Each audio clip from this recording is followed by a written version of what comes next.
إذا سبق لك أن شاهدت أحد المسلسلات الهندية فلا بد أنك لاحظت وجود عادات غريبة لم نعهدها في بلداننا. في هذا الفيديو سوف أشارك معكم تفسير لأشهر وأغرب العادات التي نشاهدها في المسلسلات الهندية.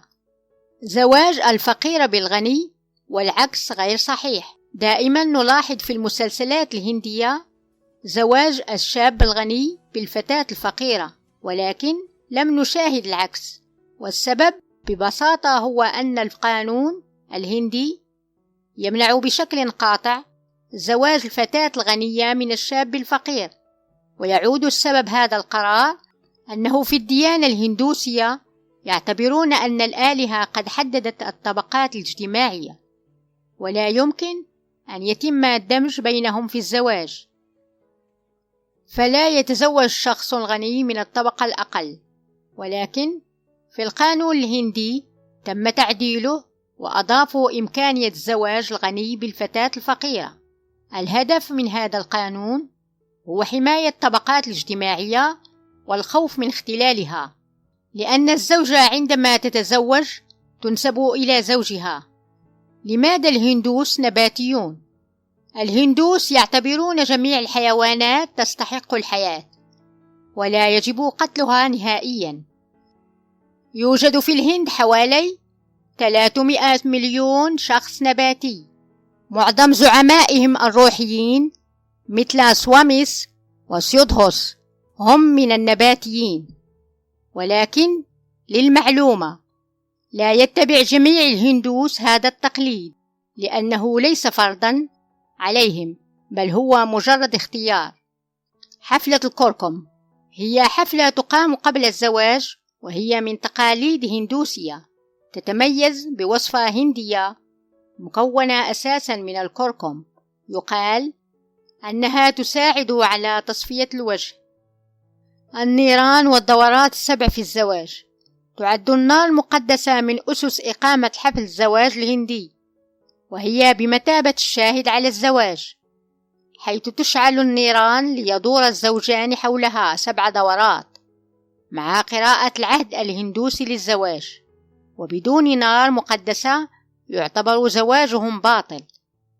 النقطة الحمراء التي يضع الهنود على جبينهم تسمى بعلامة بيندي، حيث يعتقد في الديانة الهندوسية أن الجبين هي نقطة خروج الطاقة، وبوضع النقطة الحمراء في منتصف الجبين فإن مجرى خروج الطاقة يغلق، كما أن وجودها يحسن من التركيز والتفكير، وهي بمثابة علامة لجلب الحظ الجيد وطرد الشياطين.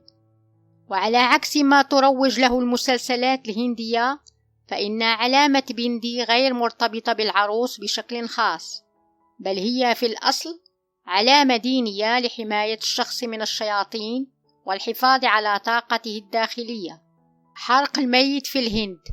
في الديانة الهندوسية يؤمنون أن حرق الجثة وإلقاء رمادها في النهر يطهر الروح من ذنوبها، فالنار من المقدسات الهندوسية، ويتم حرق الجثة من طرف الزوج أو الأب أو الابن. ومن شروط أن يرتدي لباس الأبيض بعيد عن الزخرفة والمجوهرات، ولا يسمح للنساء حضور مراسم الحرق. اللون الأحمر. وفي الهند يرمز اللون الأحمر إلى بداية حياة جديدة، لذلك نجد العرائس الهنديات يتزين بفساتين حمراء اللون في ليلة زفافهم كإشارة على بدء حياة جديدة وسعيدة. اللون الأبيض رمز السحر والحزن في الهند، لهذا يتم ارتدائه في الجنازات، وأيضا المرأة الأرملة تقوم بلباسه. السير على النار. هناك المهر. حفل الزواج عند الهنود يقيمه والد العروسة من دون أن يجبر العريس أن يدفع شيئا، كما يقدم المهر للعريس. ولكن القانون الهندي يمنع هذا التقليد، حيث يمكن للزوجة أن ترفع شكاية على زوجها وعائلته إذا أجبروها على دفع المهر. أخبروني عن العادات الغريبة التي شاهدتموها في المسلسلات الهندية ولم تفهموا معناها، وإن شاء الله سوف أجيب عنها في الجزء الثاني من هذا الفيديو. لا تنسوا متابعتنا على حسابنا على الانستغرام، فنحن دائما نقدم ما هو جديد في عالم المسلسلات الهندية. أحبكم.